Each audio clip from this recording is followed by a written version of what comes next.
মানুষ কই যায় রে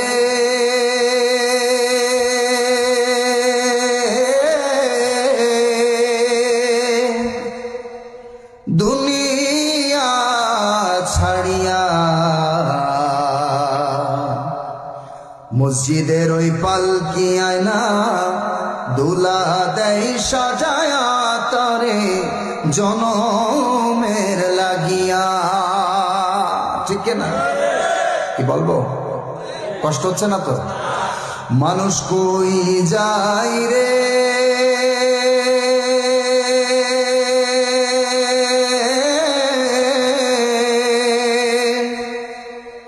দুনিয়া ছাড়িয়া, মসজিদের ওই পালকি আয়না দুলা দেয় সাজায়া তারে জনমের লাগিয়া। ঠিক কিনা বলেন? এই বাড়ির লাগিয়া কত করলা মারামারি, মামলা মুকদ্দমা করে খোয়াইলা রে কড়ি। এই বাড়ির লাগিয়া কত করলা মারামারি, মামলা মুকদ্দমা করে খোয়াইলা রে কড়ি।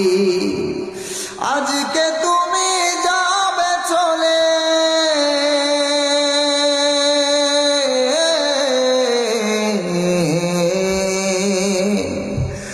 আজকে তুমি যাবে চলে সব কিছু ফেলিয়া,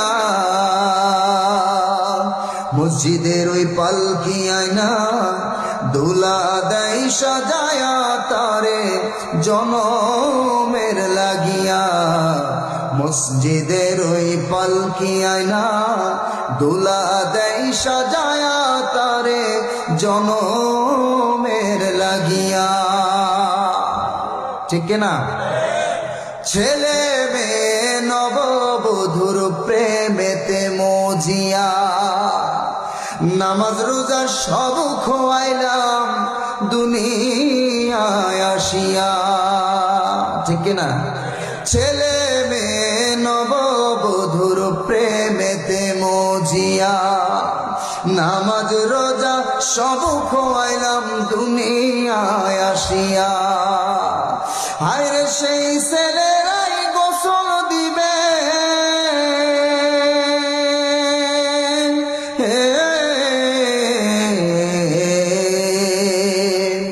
সেই ছেলেরাই গোসল দিবে মশারি টানায়া, মসজিদের ওই পালকি আয়না দুলা দেয় সাজায়া তরে জনমের লাগিয়া। মসজিদের ওই পালকি আয়না দুলা দেয় সাজায়া তরে জনমের লাগিয়া। মানুষ কই যায় রে দুনিয়া ছাড়িয়া, মসজিদের ওই পালকি আয়না দুলা দেয় সাজায়া তারে জনমের লাগিয়া। বলেন মারহাবা। কষ্ট হচ্ছে না তো? আলোচনা চলবে? আগ্রহী আছেন তো? তাহলে বলতেছিলাম যে ইসলাম মানলে পুরোপুরি মানতে হবে। অর্ডার করেছেন কে? আসতে বলবেন না কে? আল্লাহ তাআলা অর্ডার করেছেন। রেফারেন্স কি? আল্লাহ রাব্বুল আলামিন বলেন, আফাতুমিনুনা বিবাদিল কিতাবি ওয়া তাকফুরুনা বিবাদ। জোরে বলেন আল্লাহু আকবার। তোমরা কিতাবের কিছু অংশ মানবে আর কিছু অংশ মানবে না, তা হবে না। পরিপূর্ণরূপে তোমাদেরকে ইসলামকে মানতে হবে। যদি না মানো তাহলে দুনিয়ার জিন্দেগিতে লাঞ্ছিত হবে। অহুয়া ফিল আখিরাতি মিনাল খাসিরিন, আখিরাতের জিন্দেগিতে খসরানদের, ক্ষতিগ্রস্তদের অন্তর্ভুক্ত হয়ে যাবে। আল্লাহ রাব্বুল আলামিন অন্য এক জায়গায় বলেন, ইয়া আইয়ুহাল্লাযীনা আমানু দুখুলু ফিস সিলমি কাফা ওয়া লা তাত্তাবিউ খুতুওয়াতিশ শাইতান لكم عدو মুবিন। তোমরা পরিপূর্ণরূপে ইসলামের ভিতরে দাখিল হও। আংশিক দাখিল হলে আর আংশিক দাখিল হলে না, জেনে রেখে দিও যেই লোকটা ইসলামের ভিতরে আংশিক ঢুকবে আর আংশিক ঢুকবে না, সে হলো শয়তানের ভাই। কার ভাই? কিছু শ্রেণী আছে মসজিদ মে নামাজ পড়ো আর হোটেল মে শরাব পেও। মসজিদে গিয়ে নামাজ পড়ো আর হোটেলে গিয়ে মদ খাও, আল্লাহকেও খুশি করো, শয়তান যেন বেজার না হয়। এই জাতীয় কিছু পাবলিক আমাদের সমাজে আছে না নাই? আসতে বলেন কেন, আছে না নাই? ইসলামকে অ্যাডজাস্ট করে মানতে চায়, ঠিক কিনা বলেন? এক বেচারি শেষ রাত্রে গরু নিয়ে আসতেছে মসজিদের সামনে দিয়া। শেষ রাত্রে গরু যারা আনে তারা কি কিনে আনে না চুরি করে আনে? এই কথা বলেন না। কিনে আনে না চুরি করে আনে? আনতেছে। ইমাম দেখে ফেলেছে রাতের বেলা। ইমাম বলছে, এত রাত্রে তোমার হাতে গরুর দড়ি কেন? তখন উনি বলছেন, হুজুর আসতে বলেন, আমিও তো আপনার মুসল্লি। আমিও কি? এই এত রাত্রে গরু কোথায় পেয়েছো? চুরি করে আনছি। কি করবা? বলে সামনে কোরবানির ঈদ, কোরবানি দেব। কথা কি বুঝতেছেন?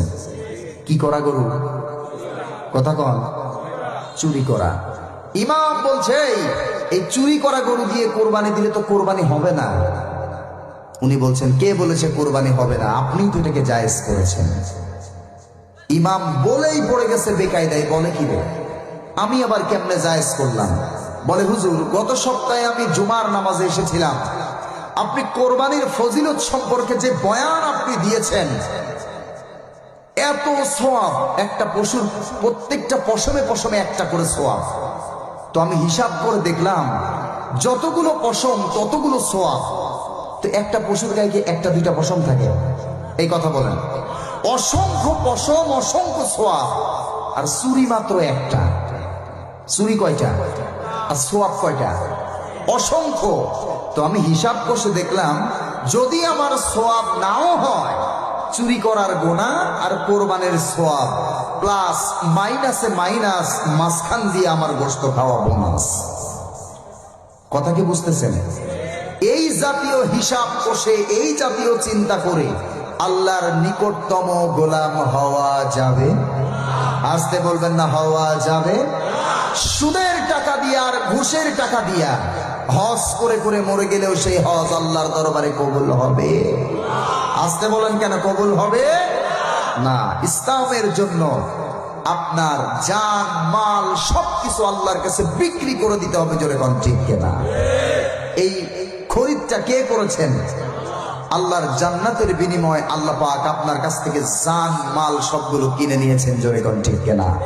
সাহাবা একরাম যেভাবে নিজের জীবনের কোনো পরোয়া করেন নাই, রাসূল ডাকতে দেরি হয়েছেন, সাহাবা একরামের আসতে দেরি হয় নাই। জোরে কোন ঠিক কিনা? মুসলমান ভাইরা রে আমার, কথাগুলো অন্তর দিয়ে বুঝবেন। রাসূলুল্লাহ ইসলামের জন্য, ইসলামের যে প্রথম যুদ্ধ বদরের যুদ্ধ, রাসূলুল্লাহ ডাক দিয়েছেন। রাসূল ডাকতে দেরি করেছেন, কিন্তু সাহাবায়ে কেরাম আসতে দেরি করেন নাই। হুজুর ডেকে বললেন, ও সাহাবীরা, কে কে আসো? বদরের প্রান্তরে লড়াই করতে হবে, জিহাদ করতে হবে। জিহাদের জন্য কে কে আছে? তৈয়ার হয়ে যাও। ওরা সৈন্য সংখ্যা হলো 1000-এর ঊর্ধ্বে।